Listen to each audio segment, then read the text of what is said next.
at its best.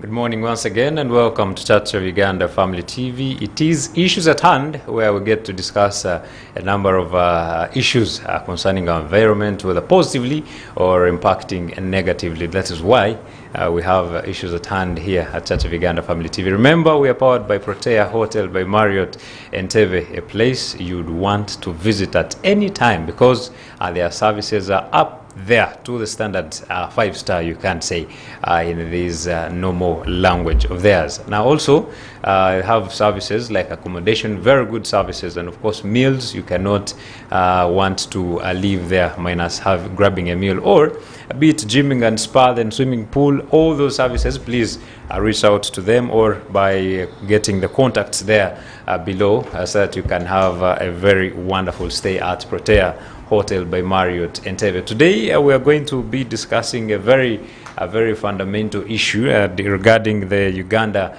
Parliamentary Forum for the Creative Industry second symposium, which is going to be held, actually national symposium, which is going to be held in Uganda. And I'm blessed to have, I even don't know how to really bring this down, but I have people who are coming from the Uganda Parliamentary Forum for the creative industry, and among them is a legend.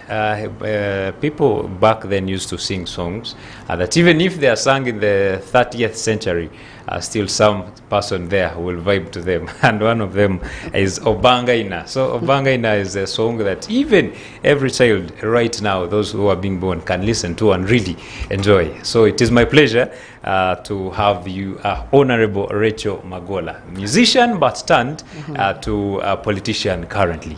Thank you very much for having us this morning. I'm very privileged to be on Family TV. Wow, it is interesting. And also, here is Sarah, and she is the PRO of the Uganda Parliamentary Forum for Creative Industry. You're most welcome. Thank you. Thank you for having me this morning.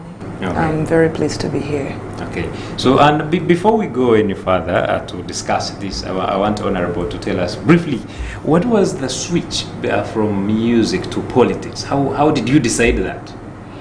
I think when we write songs and we sing and we entertain people, we give messages of what we want to see our community to be like. Okay. And for a long time, I started feeling like the messages I was giving through the music was not getting the attention that I wanted to see. Okay. Because politics, I realized, changes everything. It influences everything. It makes the direction for things to happen. And having been in a family of politicians, my mother was a member of parliament in the 6th and 7th parliament. My grandfather was one of the first members of parliament in Uganda in 1945. So I think running in the family, it wasn't such a big switch because I used to get involved a lot in the politics, especially of my mother.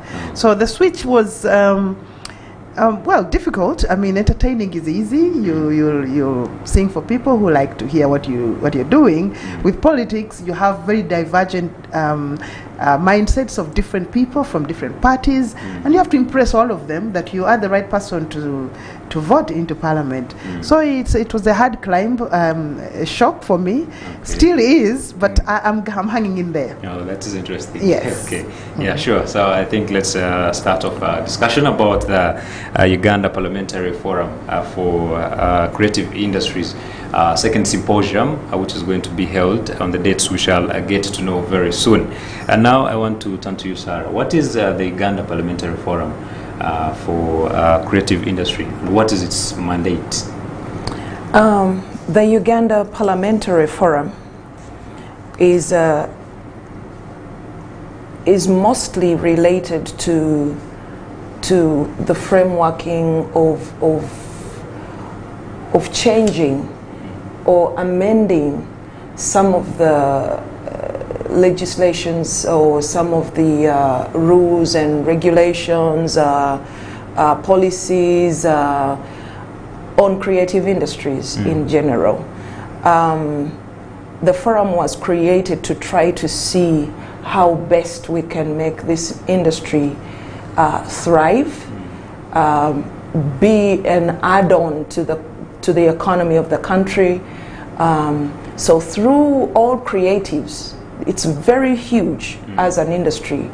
You have the musicians, you have the actors, you have the comedians, you have the architectures, you have the museum. Anything related to culture is in this forum, and how best it can be pushed up in relation to, like I said, the policies. How can we make the film industry better?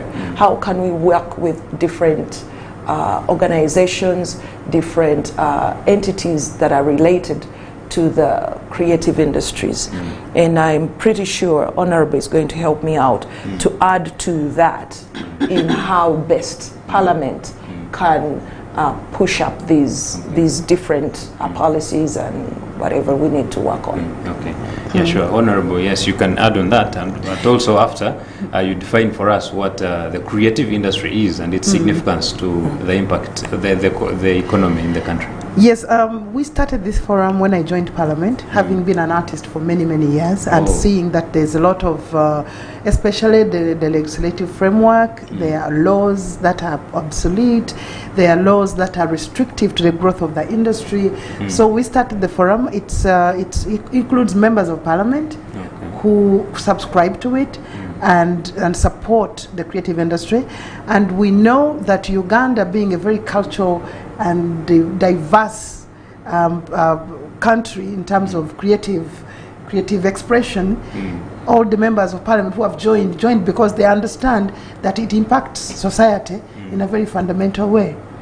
So the creative industry involves anything creative.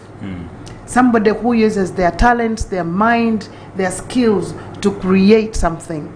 That's why you find, but mostly cultural people, cultural goods, cultural expressions. Like Sarah mentioned, the creative industry involves the culinary arts, just cooking, fashion, buildings. The architects belong to the creative industry. Poets, writers of songs, writers of books, film producers, actors, actresses, anything that comes from people's innate ability to express themselves through a skill that is inborn. That is the creative industry. Oh, that's interesting. And what do you think is its impact on the economy? Because I think economy drives at most everything. So what is the impact of the creative industry to the economy? Well, huge. In other countries, you find that the creative industry contributes a huge portion of their GDP. In Uganda, our biggest problem, in Uganda, our problem has been that because we create things at home, you make your own mat, you do your own song, you create a drum at home, people have not realized that all those are cultural goods, and they can become sellable to make money for the artist or for the painter or for the artisan who is making this. Other countries realized this many, many years ago, that we are only catch up. But even with the catch up situation we are in, already you find people creating music which creates entertainment avenues. And I mean, you can't be at a wedding without music and it functions. You can't have a restaurant when there's no music in the background and people are comfortable to eat your food. You cannot be in a restaurant without the cooks, the chefs who create the beautiful meals that we eat. So if it's affecting food, it's affecting entertainment, it's affecting how we dress up. Uganda would be nothing without the fashion industry. We dress because the tailor makes it, because the designer designs it. So all this is something that impacts every walk of life in this country. So the impact is huge. The downside is that because we did not realize the importance of the cultural industry, of the creative industry, we don't even have a Ministry of Culture. The only country in the world which doesn't have an infrastructure which manages and organizes and supports to grow. We don't have it. But even without infrastructure, it is thriving under the bubbles.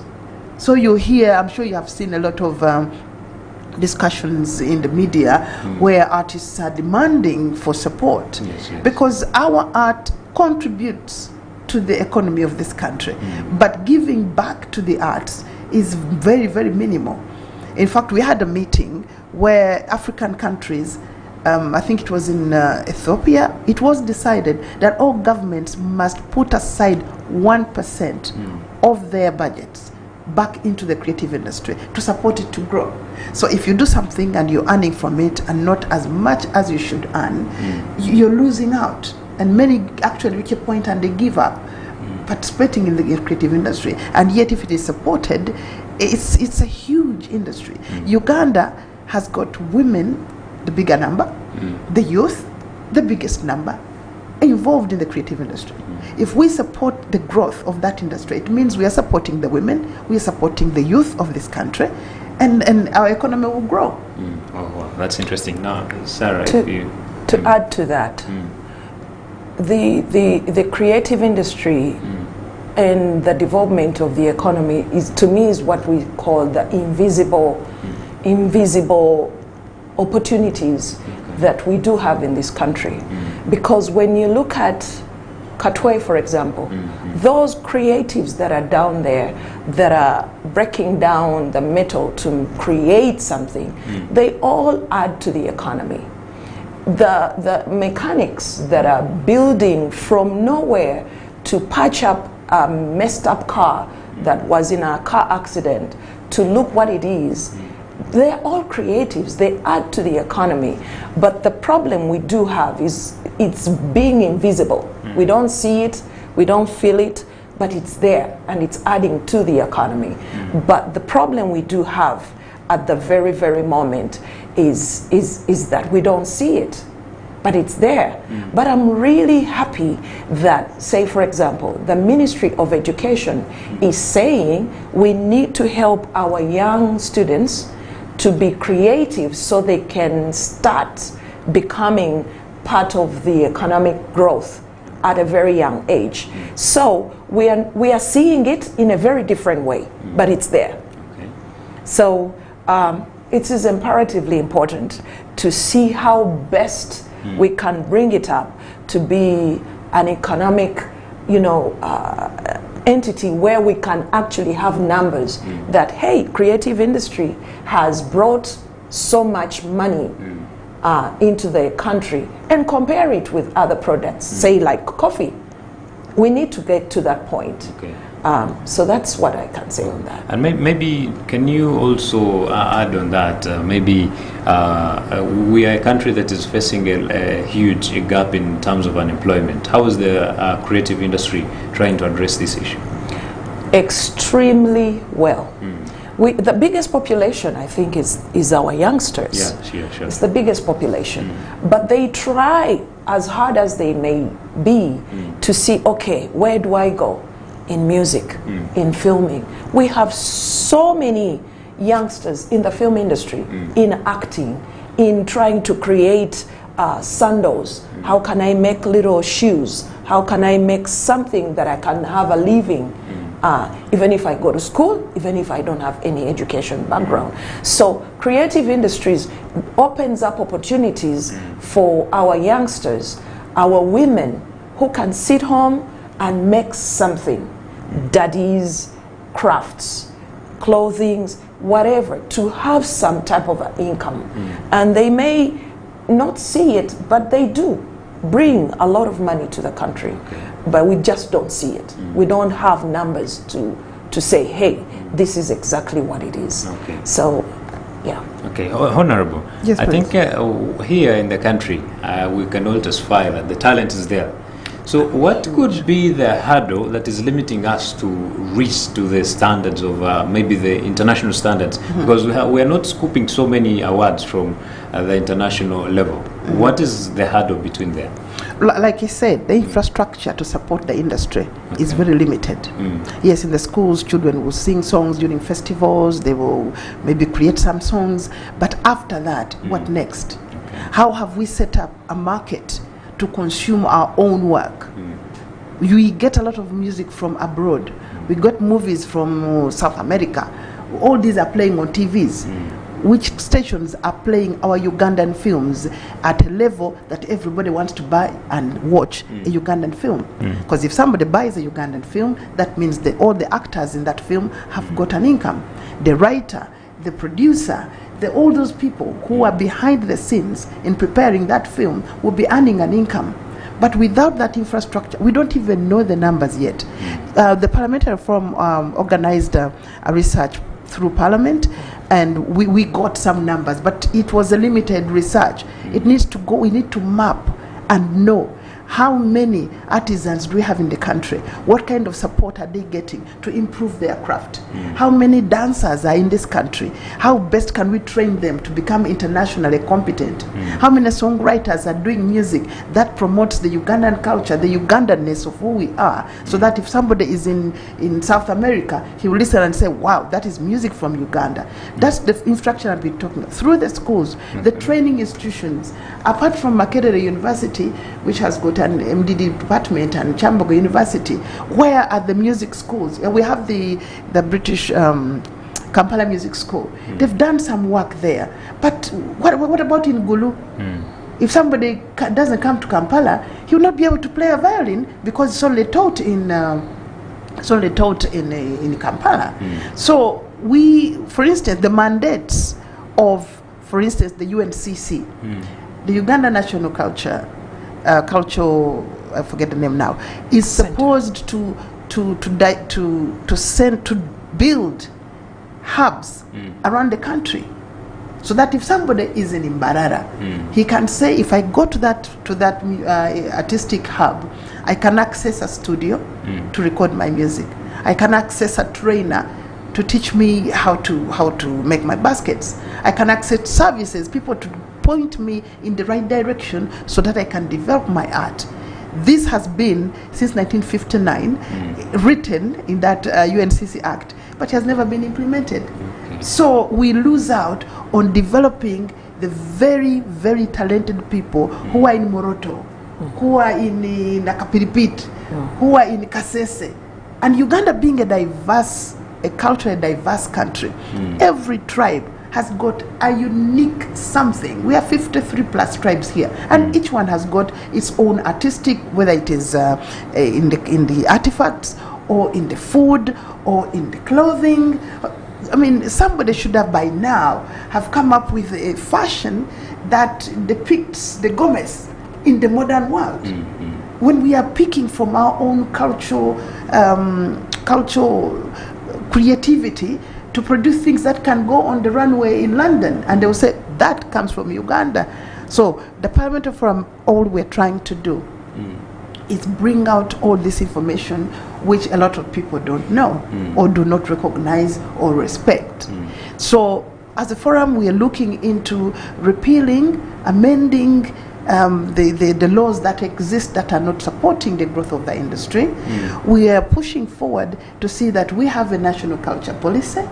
Believe it or not, we are 60 how many years old as a country, but we don't have a national culture policy. It's in the process of being created, but that shows you how long and forgotten the culture is in Uganda. We should have had a policy right from 1962. But it's only being worked on now. And we do thank the Ministry of Gender because they've put in a lot of effort and consultation to see that the culture policy is in place, which guides the laws that govern the creative industry. Okay, thank you, Honorable. I think, Sarah, before you speak on something, we have everything starts with education. And I can testify of something back then when I was still in school. The MDD group or sort of is not much respected. And when students used to go for MDD, some of the teachers used to actually punish them for that. They want them to study chemistry, science, and all that. What do you think is missing in the education sector, and it being the core of of shaping someone? Don't you think this is something that we should address first and then come up this side? I'm a product of music, dance, and drama. Wow. And back in the day, they used to call us Musiru Dala Dala. Yes. Very, very stupid. And the Musiru Dala Dala of today I am so very proud of them. Wow. She is, Honorable is a product of that. Joanita Kawalia is a product of that. The Abe Muchibi is a product of that. The Katolu Bwamas, the Mariam Ndagiles, all the cream of the best actors, musicians of today are the product of Musiru Daladala. Back in the day, a musician is a nobody. An artist is a nobody. But we need to change that mindset, because this brings food to the table, not just food to the table. Look at the other Western world, where all these artists are big time in everything they do. They are the multi-millionaires in their countries. How about our countries? The problem we do have here first is we do not have the Ugandanism in our system, in our hearts. If Uganda is at our heart, then we should embrace who we are, what we do, what we eat, what we sing, how we dress. It comes to us first. If we do have that, then we would have a lot. We would have so many cultural places that have creative foods for Ugandans. You can walk around here and you get an international hotel that can serve Ugandan foods. You will see all the Western foods there, plus a little bit of our Ugandanism. So we take Uganda to be the last bit of it, which is wrong. We need to start off by giving who we are. If we cannot teach our youngsters that this is a very great country, a great country of cultural diversity, how best can we teach our next generation to come? So to get back to how we can really bring it up, one, start with the schools, start with the families. If we can bring, we've lost a lot as a country. Today, you cannot send a plate of food to your neighbor. Back in the day, you say, hey Rachel, good morning. Did you eat lunch yet? No, mine is not ready. Oh, mine is ready. Let me send you a plate of cassava. You cannot do it today. Yeah, sure. We've lost so much that is also cultural related. We cannot, now they think I'm poor. They think they want to poison me. So we've lost so much integrity and that coreness of togetherness has been lost. And it's also it's really cultural. If you cannot trust your neighbor, how can you trust what they contribute to the country? You know, so coming back to culture, start with families. Go to schools. Embrace what it is, because that child may not be an engineer, may not be a scientist. She or he may be an artist, and a prominent one. They will leave the country and be prominent outside the country. So we are losing so much on that. We need to embrace who we are, what we are, culturally. Then you will see the growth and the impact to the country. Wow. That is what I think. Thank you so much. Honorable, do you think there is need to have a specific legislation on unique challenges and opportunities in the creative industry? What we need is infrastructure to support the growth of the industry. Okay. That is why our theme this year is our culture, our pride, our responsibility, changing the narrative. We need to change the narrative for people to understand that our cultural values, like Sarah was saying, is what makes us people. It what makes us human.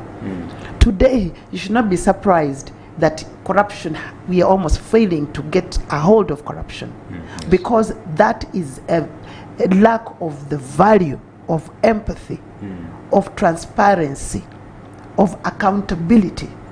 All these values, even if we are speaking them in English, are there in our own languages. Where a child grew up knowing, I respect my neighbor, I take care of my neighbor. When you take care of your neighbor, you don't steal the money for the hospital, because you care about your neighbor. When we remove our cultural values from our systems, then we become robots. That's why we shall steal government money with impunity. We are not ashamed. Baganda call it ensonyi. Ensonyi was one big part of our cultural values, which has been ignored. And everybody who succeeds in this world, who becomes a responsible citizen of this country, who serves his people, his foundation must come from their cultural values. And then they become the kind of people who sell Uganda to the world, because they are a sellable product as human beings. They have the skills of leadership. They have the skills of teamwork. All this is intertwined in ways I can't even finish explaining. And now maybe we can talk about the safe screen. Mostly, the country facing a number of challenges in terms of children viewing content that is not of their age. How are we addressing that? I will go backwards to the day I met the managing director of Family TV. And he had the idea on his table talking about safe screens. And he was like, how can we work and see that this sees the light of day? So for this symposium, we have picked on the idea of Family TV, which was saying safe screens, safe kids.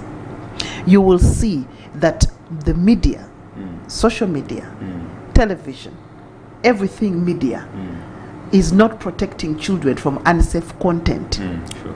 Children are watching films they should not be watching. That changes and distorts their minds at an early age and gives them perspectives of the world which they should not be taking on before they become the human being who can make decisions at the right age. So what's happening is that at home you will see this TV putting on some Nigerian movie. They are making love at 9 a.m. in the morning when the children are sitting watching TV with the maid. They are talking about witchcraft. They are cutting the chicken. And the child at 5 is growing up thinking that witchcraft is the way to win things. You get a job because you went and cut your neighbor's hair. And all this is slowly permeating the society right before our eyes through the televisions. You see adverts talking about improving manhood. You're telling an 8-year-old to improve their manhood. Really? So there's so much dangerous content which is happening right in front of us, and we don't even know how it's going to affect our children. It will. You're seeing young children are aggressive. They're watching people fighting all the time. Children are supposed to be seeing cartoons, playing, so that it builds a human being who is at peace with the society, with themselves.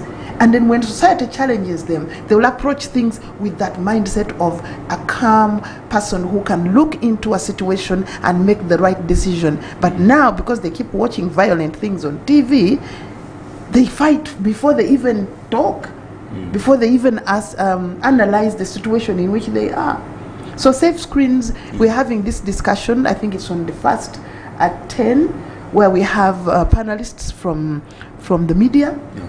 We have panelists from UNICEF. We have panelists from Parliament, from the British Council, and we're going to sit down and deliberate between the artists, because we are the ones who produce things that come out in the media. How responsible are we going to be when we are focusing on good parenting? Because the parents are the ones who leave the children with the maid, and the maid plays inappropriate content for the child. There's something for a 5-year-old which they can watch without them being distorted in their prism through which they see the world. There are things for a teenager. There are things for a 20-year-old. There are programs that used to play, and I would be like, oh my goodness, at 7, when the family is usually gathered, and you're like, what was that? And then you find decent fashion sense. Children do not know that. That's why you see at graduations kids wearing a dress which should be in a nightclub. Yeah, sure. But she's wearing a graduation gown and she's almost naked, and you're like, what happened here? Good parenting. How do you allow that child to leave the house? But because we expose them to these things, and that's what they want, and mom will be saying, and so what are we doing? All right. To add to that, I think the industry, the film industry, the media industry in Uganda should sit down and say, okay, now we are family TV. How best can we provide shows that help groom this young generation? What I've seen back in the day, we used to have centers. Mine was social center here in Lubaga Road, where students or youngsters would go. And in those places, you have different things on particular days. There would be music, there will be acting, there will be craft making, there will be several things that help a child who is not in school to go out there and have something to do during their holidays. When school starts, things go back to, go to school, do whatever you need to do. Now, when we come to what we have today, the kids are on the village, moving from place to place, not knowing where to go. There is no netball somewhere, there is no football somewhere, there is no craft making somewhere. We need to go back to our core villages and say, okay, what best can we do to help these young people be productive in their minds, to be creative? I know how to sew, I know how to bake because of what I used to get in my younger days that we don't have here today. Now, how can the media help? Because kids sit on these TVs all day long. That's the best they can do.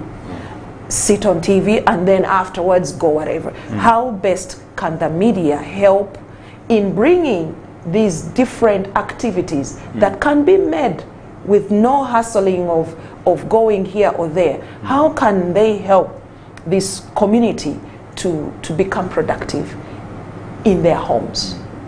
Because TV is in the house. How can it? So those are some of the things I think as the media people can say, okay, how can we help our youngsters? Okay. It's interesting. Thank you so much. Of course, the discussion is still going on, and we still have a lot to unveil for you. And of course, also, I'll tell you when the symposium is going to happen, and of course, what entails in it. And of course, part of it has been mentioned for, of course, the panels, discussions, and all that for self-screen and also seeing the betterment of our creative industry. We are coming back shortly after the break. Issues at hand, powered by Protea Hotel by Marriott Entebbe. Comfort and luxury at its best.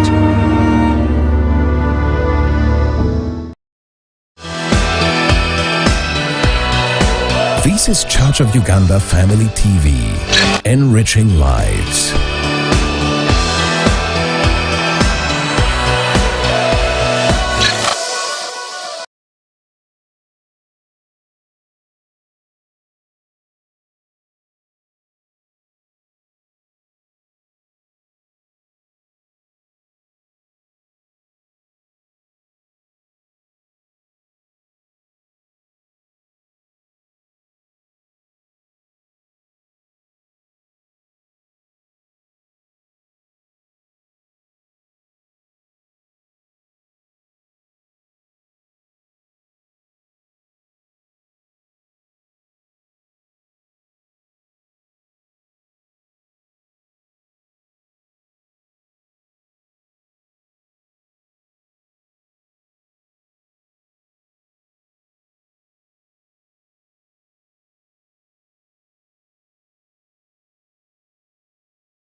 This is Church of Uganda Family TV, enriching lives.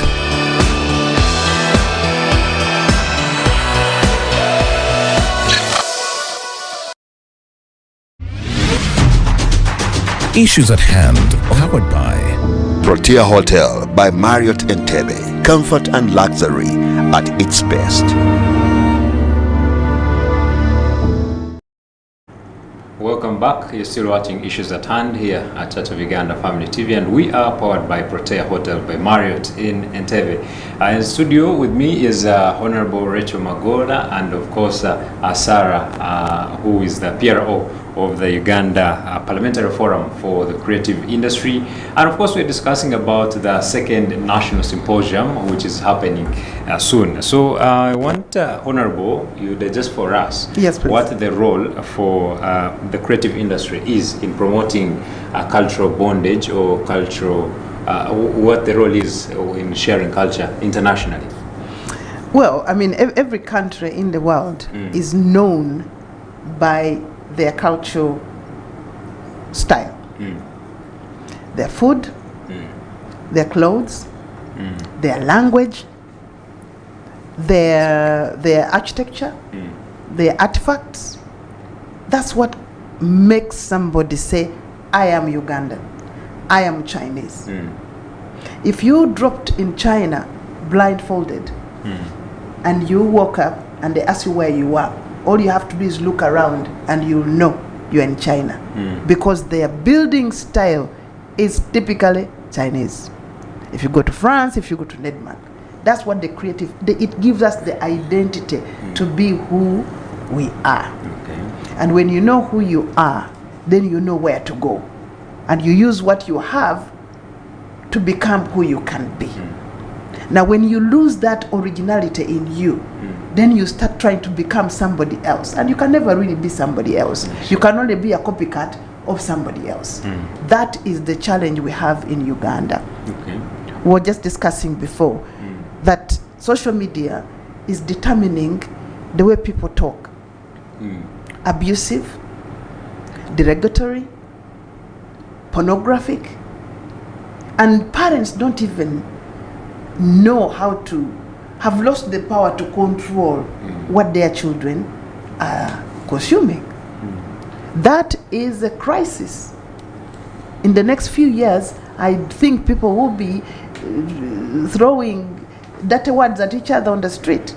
Before, a dirty word would not go through your mouth.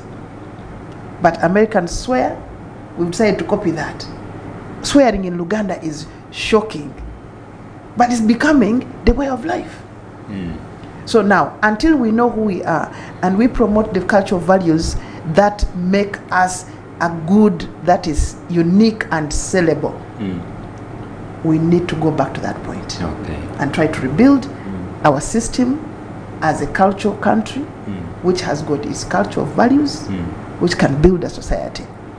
A doctor without empathy is a difficult doctor to work with. A nurse who doesn't know how to who doesn't care. That's why you find women dying in delivery. Because Uganda was not like that. But that's where we are going. So we need to go back there and become the nice, smiley, welcoming people that we used to be. Okay, maybe before we shift to the symposium, what are the challenges and the solutions that are affecting the creative industry, basically? The challenges that are affecting the creative industries, we should start by not having a ministry. If we do not have a ministry, this is so huge for just the Ministry of Gender to just have a desk that is relating to culture. And culture, if you sit down to really look at it, is so huge for just that small desk. We would urge our creatives, our legislatures to look into Uganda having a ministry of culture so that we can help boost who we are at an international level. So for me, that's where the problem starts with. As we may work on copyright laws, as we may work on national culture policy, if we don't have a ministry standalone, we will still have loopholes here and there. Okay. But if we focus that, knowing that, okay, this is our ministry, these are the things we need to work on, so much will change. So much will change. We lose a lot as a country economically, because if you cannot bring a film, an international film here in Uganda, there will be no, this should not be, or no, we lost a lot already bringing in films here. And that's, we are not going to promote our own, we are not going to promote our industries, we're not going to promote our hotels, we are losing just because some people don't understand certain things that are related to culture and probably how best works can be done in relation to how we relate to our cultural issues. So for me, let's punch up to bring the Ministry of Culture into works. We really need it. We really, really, really need it for us, for the issues to be worked on the best way. Okay, Honorable. Yes, please. What are some of the challenges we're facing in the creative industry, and what solution? The creators do not earn from their work the way they should, because we do not have a monitoring system. Okay. There's something we call the intellectual property. If you create a song and it plays on every radio station, every radio station is supposed to pay a small portion. That's what's called royalties. Okay. So if you don't earn from royalties, then you can only earn from live performances at the gate. And the gate has got too many costs. The real money is in the royalties, the intellectual property for people. If you have an art piece and it's sold, you should earn the intellectual property from that. If you build and you design, let's say, a pattern on a cloth, the person who designs that, every time it's put on a different cloth, they should earn from that. So without a monitoring system to follow where people's work is and collect their money, they cannot earn much. That's a huge missing link. Okay. I mean, apart from the infrastructure which Madam Sarah already spoke about, if you don't, for instance, if a home does not have a wife, something will be missing in the way the children are nurtured. Now, we don't have a home as a creative economy, and without without that infrastructure, the things that can be built for it to grow are missing out. Okay. And now the Uganda Parliamentary Forum for the Creative Industries second national symposium. What is this symposium about? The symposium is for us to come together with stakeholders, with the people in the industry and the people who use the industry, and we have a conversation on where do we need to be. How do we get to where we need to go? If we do not have these conversations, then we are not going to be able to move from where we are. So we are inviting creatives from all domains, and we are bringing in the people we work with, URA, UCC, the telecommunication companies, several different people who use the arts, so that we can start building a set of blocks that can make this the lucrative industry it can be. Okay. Sarah, what should people expect in this from this symposium? Like she said, the theme is our culture, our pride, our responsibility, changing the narrative. How can we change to better our craft? There will be various topics that we will be talking about, especially strengthening the policy, the regulatory, legal, and institutional frameworks in the creative industries, emphasizing the protection of young children against harmful media content, preserving national values and indigenous languages, the intersection of culture and technology.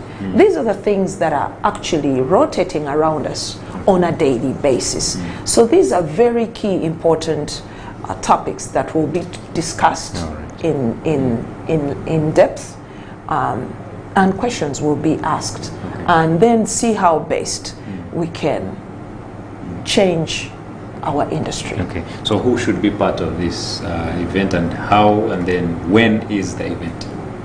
Who will be part of this? Yes. The creatives themselves. These are the stakeholders, the organizations that are related to creative industries. There are so many. Government entities that are related to creative industry, the Ministry of Foreign Affairs, the Ministry of Culture, the Ministry of Gender, UNICEF, UN Women, British Council, UNATCOM, entities that are related to supporting women, young youth in their development. So we might say just cultural, but when you start talking about development, you cannot avoid talking about culture. Yeah, sure. You will definitely talk about culture. So, and you said when? It will be on the 1st and the 2nd of February 2024, where we will be at Serena Hotel here in Kampala.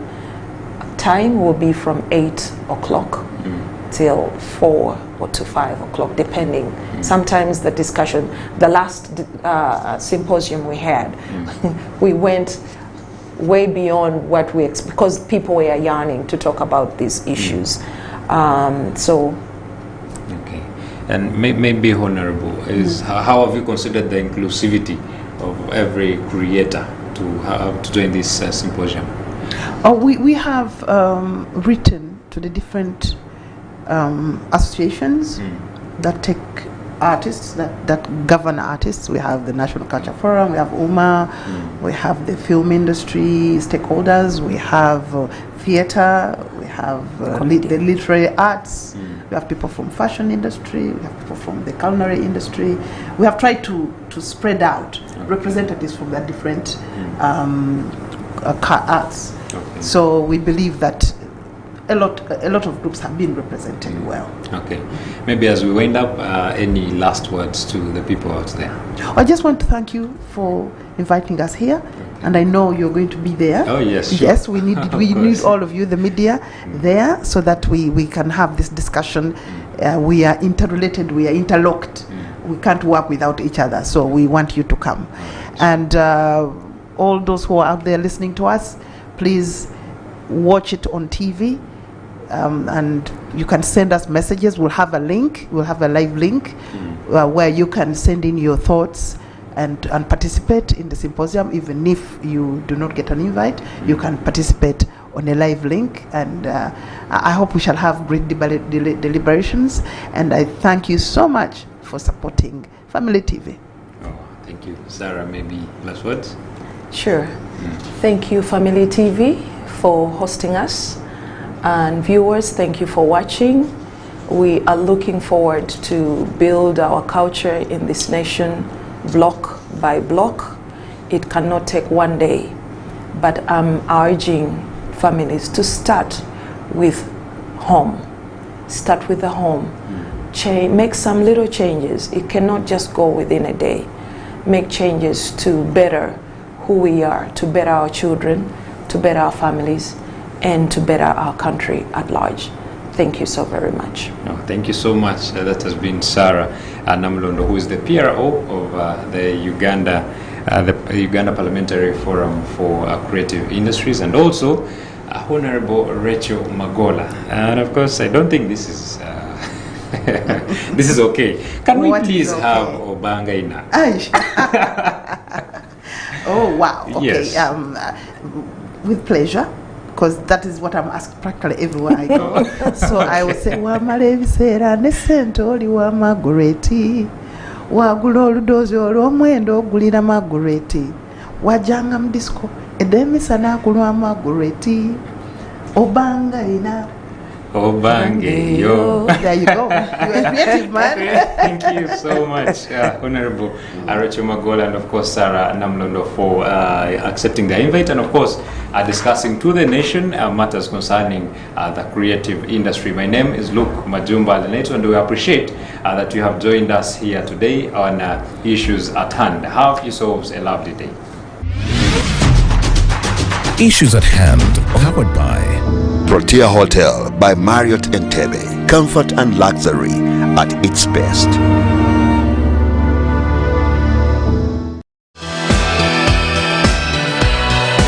This is Church of Uganda Family TV, enriching lives.